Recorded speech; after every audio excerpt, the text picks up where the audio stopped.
Alô, meus queridos alunos, tudo bem com vocês? Hoje eu trago um tema muito bacana. Nós iremos falar um pouquinho sobre uma das cidades-estados mais importantes da Grécia Antiga, que ao lado de Esparta, né, que se rivalizaram, inclusive foram à guerra. Eu vou falar aqui hoje para vocês sobre Atenas. Lembra daqueles povos fundadores da Grécia Antiga, que eu falava tanto aí, né? Os aqueus, os eólios, os jônios e os dórios. Os jônios vão fundar uma cidade muito interessante que vai fazer história na Grécia Antiga. Eu estou falando aí de Atenas. Mas vocês sabem muito bem que eu sou o professor dos slides. E nos slides nós nos resolvemos. Então, galerinha, vamos para os slides, vamos? Lá que nós nos resolvemos. Olha aí que bacana. Eugênio Niceu, já vou falar disso aí para vocês. Olha que bacana. Esse aí é o Parthenon. Parthenon, muito bacana. É um templo também, né? Um templo fica localizado na Acrópole de Atenas. Acrópole, eu ensinei para vocês o que significa, é a parte alta da cidade, né? Um lugar muito importante nas cidades-estados, porque, principalmente em tempo de guerra, as pessoas ficavam lá, né? Eram utilizadas, é uma região também utilizada, além do templo principal, também uma região utilizada aí para você estar olhando os movimentos militares, está ligado também à defesa. E nessa grande colina aí de Atenas, eles vão construir esse templo maravilhoso que até hoje, né, as pessoas vão lá visitar, enfim, o Parthenon, que é um templo dedicado à deusa Atena, eu diria aí um dos maiores e mais importantes da Grécia Antiga, e por que não dizer também que é o edifício mais representativo de toda a Grécia. Então, muito bacana o Parthenon. Sempre vai aparecer para vocês aí alguma coisa sobre o Parthenon quando a gente fala de Atenas, tá bom, queridos? Mas vamos falar um pouquinho de Atenas, né? Ela se localiza numa região bem montanhosa, falei para vocês, né? Por conta dessa região montanhosa, vai proporcionar proporcionam pouca comunicação e também poucas áreas férteis. Então eu diria que os atenienses não contam com muitas áreas férteis. Tem área fértil, tem, mas são bem escassas, tá bom, queridos? Mas o legal é que Atenas, reparei aqui, ó, o que ela tem ó, perto dela, aqui um grandioso litoral, tá vendo? Mar Egeu e o mar Mediterrâneo, tá vendo aqui? Então, se eu olhando para frente, eu tenho um monte de montanhas, quando eu olho para trás eu vejo o mar, né? Estou vendo aí possibilidade.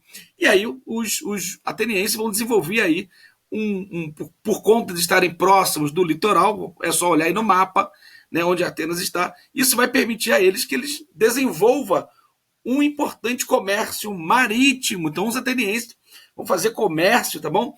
E logo Atenas vai se tornar uma cidade cosmopolita, uma cidade aberta a todos. Os estrangeiros, inclusive, vão para lá. A gente vai falar um pouquinho disso, tá bom? Então, essas características geográficas, por ser uma região de poucas áreas férteis e montanhosa, mas próxima ao litoral, vai transformar essa polis, ou seja, a cidade, uma cidade independente, uma cidade também de grande presença de comerciantes e também de navegadores, tá bom? E dessa forma os atenienses dominaram várias colônias no Mar Egeu. Este é o Mar Egeu aqui, tá vendo? Estou passando com o mouse, tá bom? E onde tiravam diversos produtos para vender dentro da polis, até com outros lugares também, tá bom, queridos? Olha que legal que o Parthenon, que eu falei para vocês, ó, essa foto aqui de destaque, tá vendo? Ó, fica na parte alta da cidade de Acrópole, ó.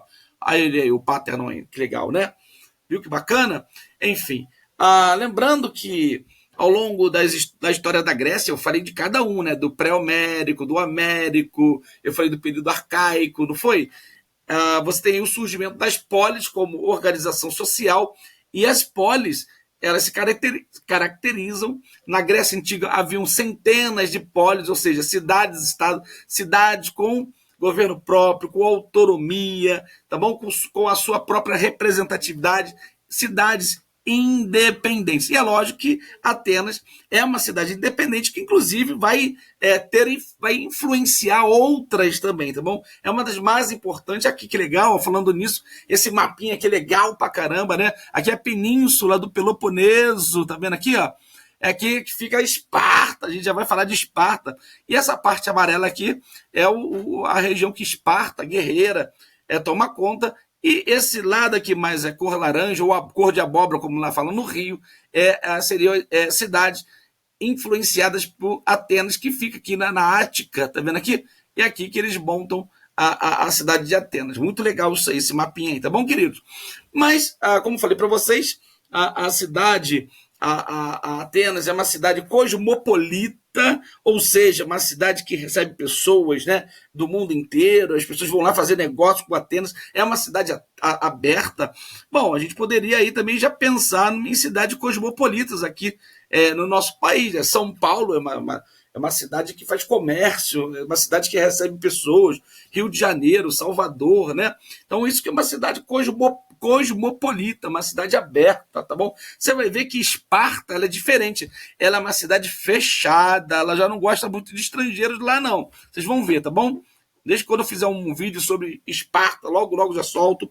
Então, vai desenvolver com o longo do tempo uma economia mercantil, principalmente comércio marítimo, e Atenas, é lógico, ela vai se preocupar na formação dos seus cidadãos, tá bom? É lógico que vai ter um limite, né? Todo mundo que vai participar dessa educação, mas ela tem uma característica de preparar o seu cidadão para viver essa vida de comércio, discutir, debater a cidade, refletir sobre ela, falar da democracia, e ao longo do tempo vai existir uma evolução política em Atenas, que vai começar como uma monarquia, vai passar por umas etapas, tá? E vai se consolidar como uma cidade democrática, onde você vai ter a participação das pessoas nas decisões. É lógico que também não vai ser todo mundo, já a gente vai falar disso aí, tá bom, queridos?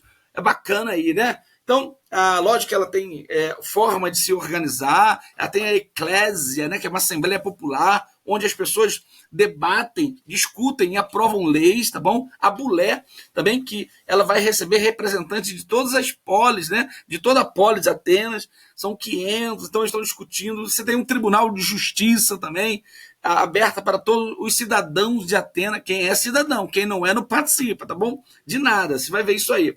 Então, como disse para vocês, Atenas tem aí uma evolução política, ou seja, a primeira fase dela é uma monarquia, onde a aristocracia dominava, são os eupátridas. Já vou mostrar isso para vocês, quem são eles.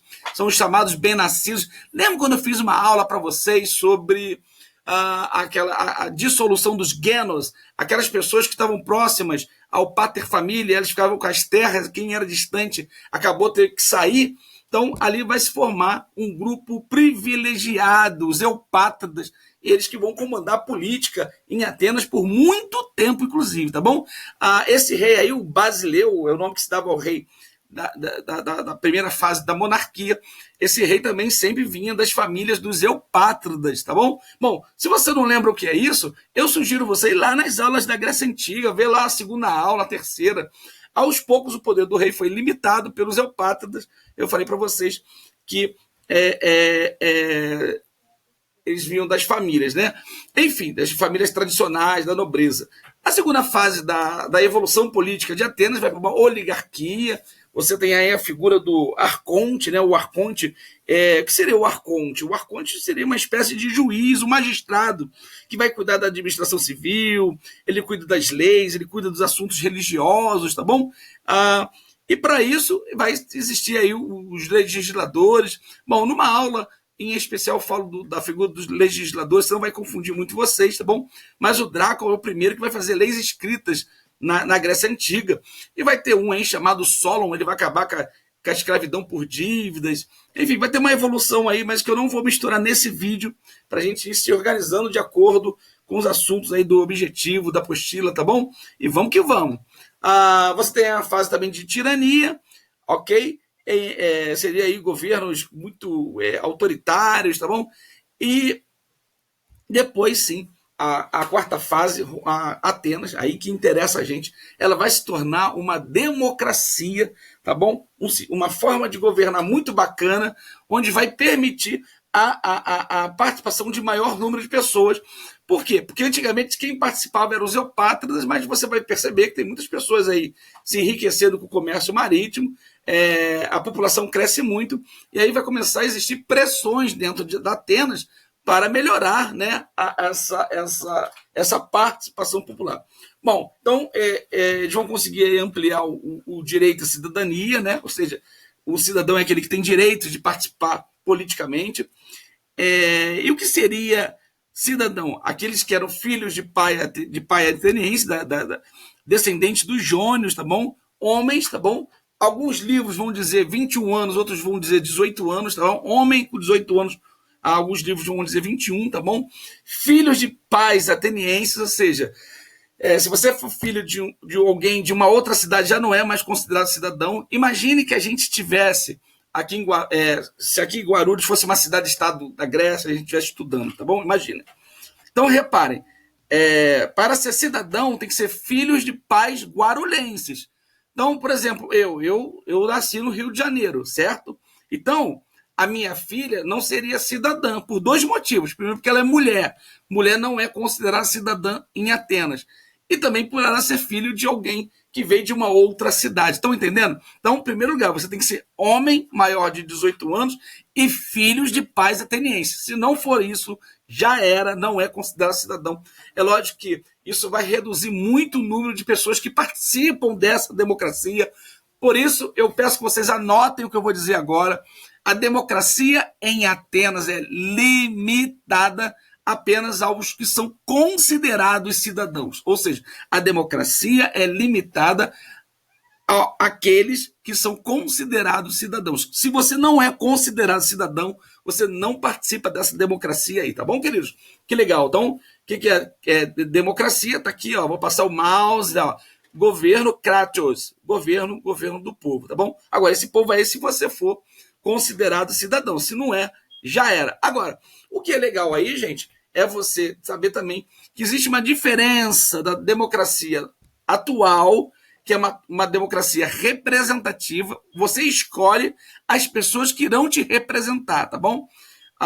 Já no caso da democracia grega, ela é uma democracia direta, ou seja, aquelas pessoas que eram consideradas cidadãs, elas participavam diretamente. Então, a própria pessoa ia lá decidir sim ou não. No nosso modelo atual, como é que funciona? Você escolhe alguém para representar você. Já na democracia ateniense, não. Você próprio vai lá e se autorrepresenta, tá bom, querido? É assim que funciona. É democracia direta lá em Atenas e atualmente é democracia representativa ou indireta, que é a mesma coisa, tá bom? Beleza? Entenderam isso? Bom, aí foi o que eu falei para vocês. Ó. Primeiramente, Atenas foi uma monarquia, onde tinha um rei, né? Depois ela se tornou uma aristocracia, depois ela se tornou uma oligarquia, e, por final, uma democracia, ou seja, um regime social e político em que o poder de governar pertence ao povo e a todos os cidadãos. Agora, tem um direito, né? Tem uma situação.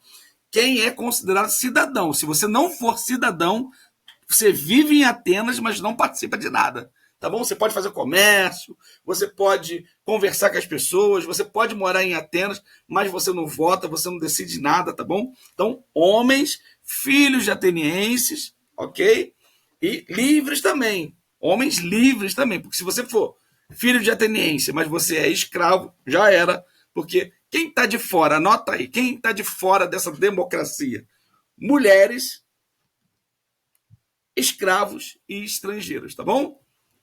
Então não é considerado cidadão essa turma aí. Bom, vamos falar um pouquinho da economia que eu falei para vocês, né? Por conta desse território montanhoso, com poucas áreas férteis, as poucas áreas férteis que tinham, foi desenvolvida aí uma agricultura, produção de vinha, mel, eles faziam extração de madeira, oliveira, tá bom? Amendoeiras, figueiras. Você tem criação de animais, cabras, carneiras, ovelhas também havia, tá bom? Aquilo que o solo produzia, prata, mármore também, principalmente para construir os templos, né?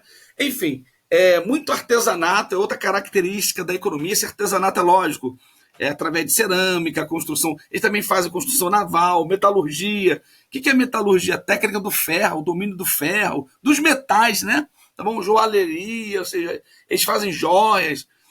Também praticam a pesca, porque o peixe, né? O peixe é um dos principais alimentos, até porque você vê lá, tem um litoral daquele, então eles usavam isso. E, lógico, o mais importante de tudo, que eu falei para vocês, o comércio, né, marítimo, né, exportavam vinho, azeite, enfim, produtos de cerâmica, todo esse artesanato que eles conseguem, né, através da natureza e a produção, eles também exportam, tá, naquelas colônias lá, tá bom, queridos? Bom, uma coisa bacana aí é a composição social da Atenas antiga. Olha que legal, o cachorro, né? O cachorro começou.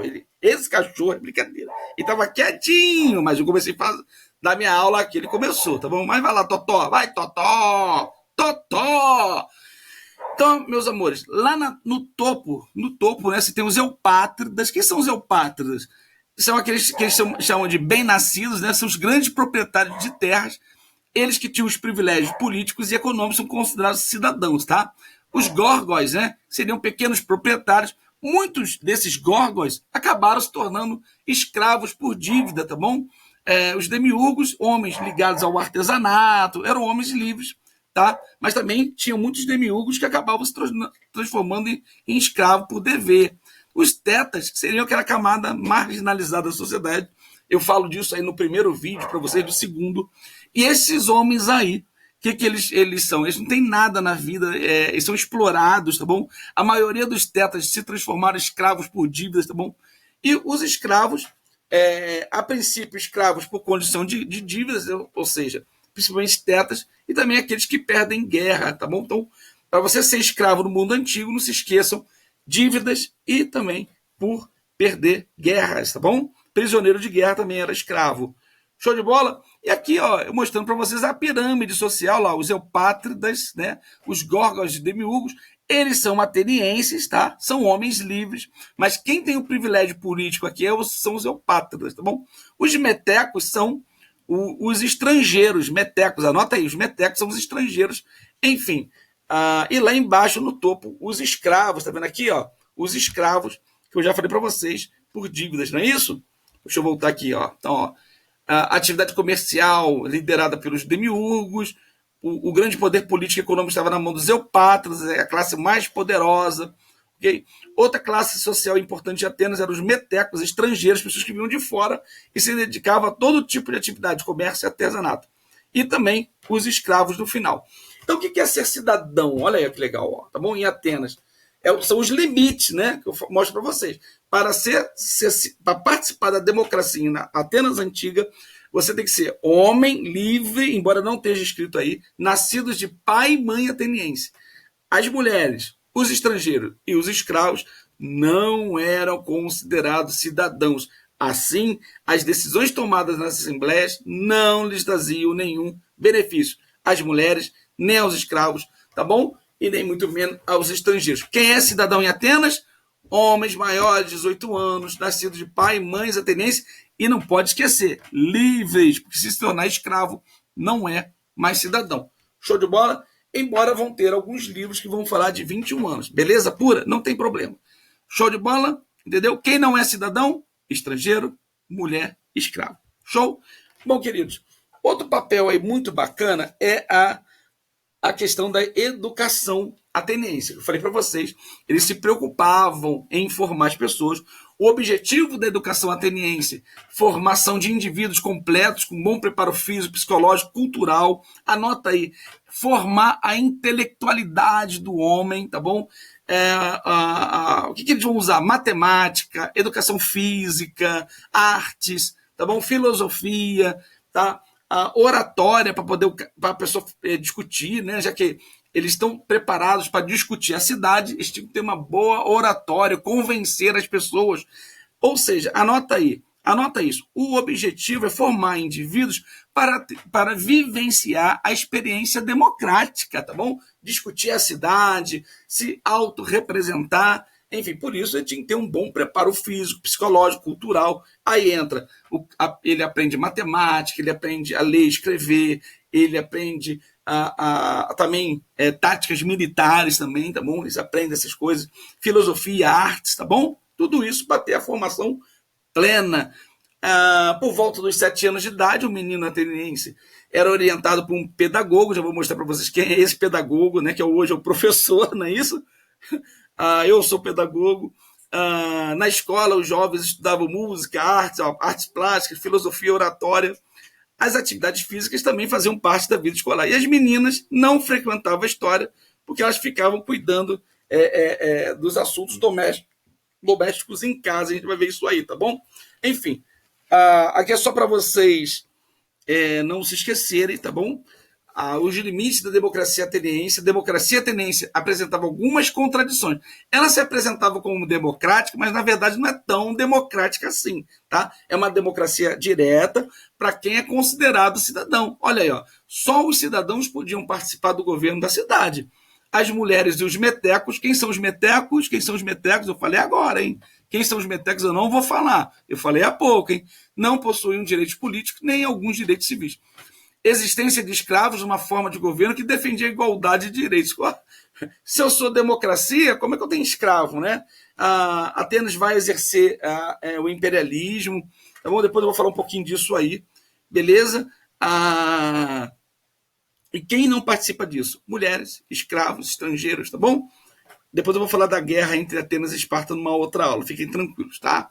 Então, olha aí, o que é a educação? Ó, a educação é um dos meios pelos quais os valores espirituais e físicos do homem são conservados e passados, né? Transmitidos. Olha que legal o termo pedagogia. O termo pedagogia é de origem grega e deriva da palavra paidagogo. O que seria isso? Nome dado aos escravos que conduziam as crianças à escola. Somente com o tempo esse termo passa a ser utilizado para designar as reflexões feitas em torno da educação. Assim, a Grécia clássica pode ser considerado o berço da pedagogia, até porque é justamente na Grécia que tem o início, as primeiras reflexões acerca da ação pedagógica, reflexões que vão influenciar por séculos a educação e a cultura ocidental. Deixa eu ver aqui. Pedagogo no passado é o cara que cuidava da educação. Gente, deixa eu falar para vocês. Quando a gente fala escravo, né? Havia alguns escravos que trabalhavam na exploração de minas, trabalho forçado, tá? Mas também tem muitos escravos que eles trabalham com assuntos domésticos, na administração das casas. Alguns, inclusive, cuidavam da educação dos filhos dos ricos, tá bom? Então, havia muitos ricos que os escravos que ensinavam, porque eram pessoas extremamente preparadas. Curioso, né? A escravidão no mundo antigo é muito diferente do que nós estamos habituados a conhecer, tá bem? Lembrando que, às vezes, o cara era um administrador, um homem que era professor, um filósofo, mas ele acabou se tornando um escravo porque ele ficou preso por dívidas, né? Ele virou escravo por dívidas, entendeu o negócio? Mas é uma pessoa qualificada, então eles eram usados nos serviços domésticos, que é o caso aí do paidagogo, que conduzia as crianças, né, para as escolas, ele que tomava conta delas, ele que cuidava delas. Enfim, gente, é muito bacana aí estudar essa parte de Atenas, né? Agora vamos um pouquinho mais para frente, vamos falar de outros assuntos aí da Atenas, né? Que legal, muito legal mesmo. Aí um pouquinho das mulheres, né? O que eu gosto de falar um pouco, vai anotando isso, né? Eu espero que vocês estejam aí com um caderno e um lápis na mão, a canetinha, tá bom? Então você pode copiar isso, depois você para a tela, é muito bacana. Mas o que se espera das mulheres em Atenas é uma delas, assim, deixa eu tentar explicar assim. Seria uma dedicação, né? Eles esperam da mulher em Atenas uma dedicação permanente à família, tá bom? Não só à família, mas também ao marido, ok? Agora, tem um detalhe. As mulheres que eram pobres, essas trabalhavam, tá bom? No comércio, artesanato, algumas no campo, no mercado. Mas as mulheres que eram ricas, elas, inclusive, tinham um espaço um aposento dentro da casa chamado gineceu, onde ela era preparada ali. Tá? Vou mostrar isso para vocês já. Tá bom? Então, o que se espera das mulheres em Atenas é a obediência, é que ela seja uma boa esposa, que ela governe a casa, que ela cuide dos filhos, tá bom? Enfim, ela era educada no gineceu, já vou mostrar para vocês o que é isso, né? E depois dali, ela era preparada, né? Escolhia para ela um marido e ela casava, tá bom? Então, a mulher, ela é preparada para governar a casa, para tecer, para bordar, ser uma boa esposa, ser uma boa mãe, tá bom que isso? Tá bom que legal? Era essa a visão que os atenienses tinham das mulheres, tá bom? Ó, as mulheres não tinham direitos políticos e sua existência estava sempre relacionada ao seu senhor, Elas eram sempre filhas, esposas, mães ou irmãs de um cidadão, e era com relação a ele que lhes designavam. Tal como a abelha que vive para sua colmeia, a esposa devia permanecer em casa, dedicar-se a todos e o seu esforço para a boa administração. Tá bom, queridos? Então aqui seria o aposento que eu falei para vocês, chamado gineceu, tá vendo?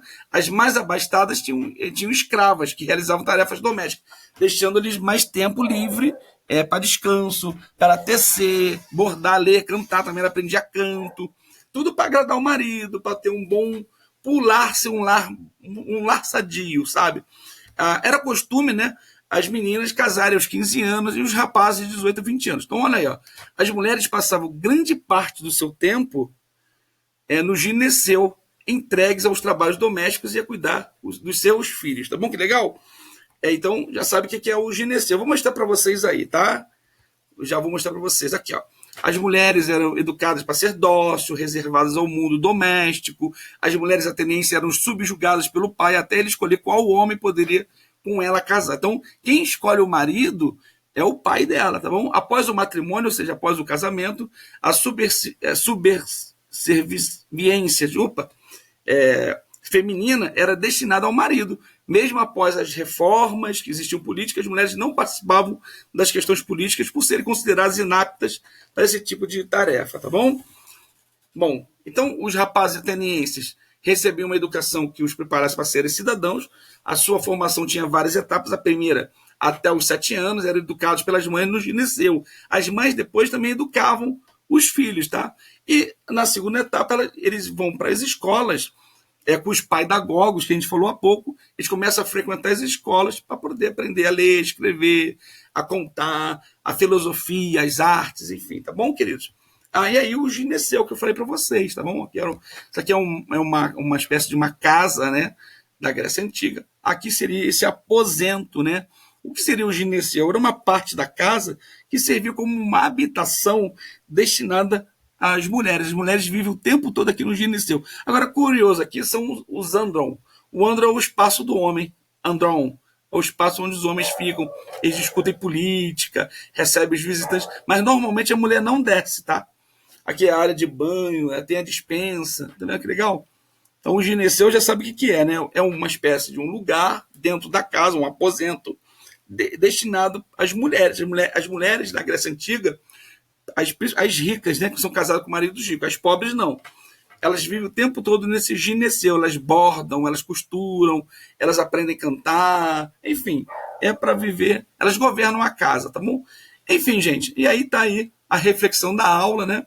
Que bacana, vamos colocar em prática o que vocês acharam. Você vai indicar a localização de Atenas, onde Atenas fica, quem era considerado cidadão em Atenas. A 3, qual é o objetivo da educação ateniense, o que a educação ateniense queria fazer com as pessoas, como é que viviam as mulheres em Atenas. Está fácil, não está? Você vai diferenciar democracia direta e democracia indireta. Bom, professor, você falou de democracia representativa, é a mesma coisa. Democracia indireta e representativa é a mesma coisa. Como poderia uma pessoa se tornar escrava em Atenas? Lembra? Por 2 formas. Caracteriza a economia de Atenas. Você vai falar como é que era a economia de Atenas. Você viu comércio marítimo, agricultura e outras coisas, né? O que é um gineceu? O que é gineceu? Essa tá fácil, né? Peraí. Vou aqui. Cara, se tu não me responder o que é um gineceu, e se você não falar para mim como era a vida das mulheres, eu parei. Você não viu meu vídeo, hein? Brincadeira, olha a bagunça, hein? Então, como é que estava dividida a sociedade ateniense? Lembra aquela pirâmide social? Tá lá os eupatas, aí tem os metecos, os demiurgos, aí você vai embora ali, tá bom? Porque Atenas é caracterizada como uma cidade cosmopolita. É assim que eu abri a aula para vocês, tá bom? Vocês devem estar falando assim, professor Marcos não deu a risada, né? Gente, é porque eu tô rouquinho, tô cansado, sabia, gente? Um abraço, espero que vocês tenham gostado da aula.